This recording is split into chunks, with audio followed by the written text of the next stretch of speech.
À l'unanimité, l'Union européenne adopte un paquet de sanctions contre la Russie. Les 27 répondent ainsi à la décision unilatérale de Moscou de reconnaître l'indépendance des deux territoires séparatistes dans l'est de l'Ukraine. L'annonce faite lundi par le président russe accentue les tensions déjà fortes et balaie les efforts diplomatiques de désescalade.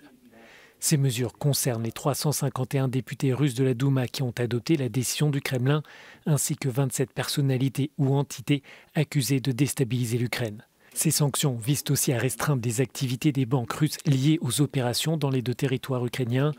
De plus, le gouvernement russe ne pourra plus accéder aux marchés financiers européens.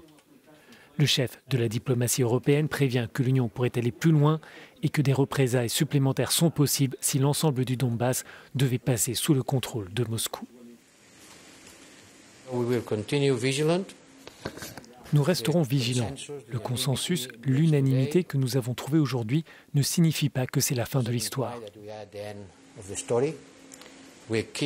Nous gardons des munitions dans notre boîte à outils pour continuer à sanctionner l'attitude russe si nécessaire.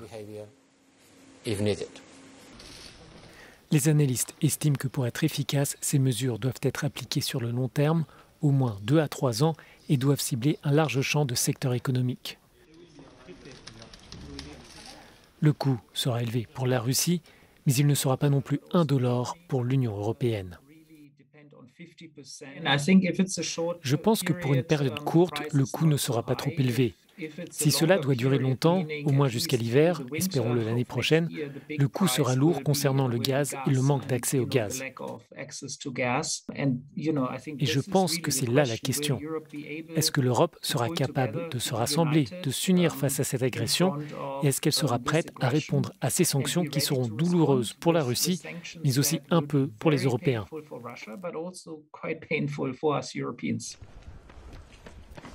L'Union européenne souligne être en étroite coordination avec les États-Unis et ses alliés de l'OTAN. En revanche, le ministre français des Affaires étrangères a précisé que la rencontre prévue vendredi avec son homologue russe est annulée.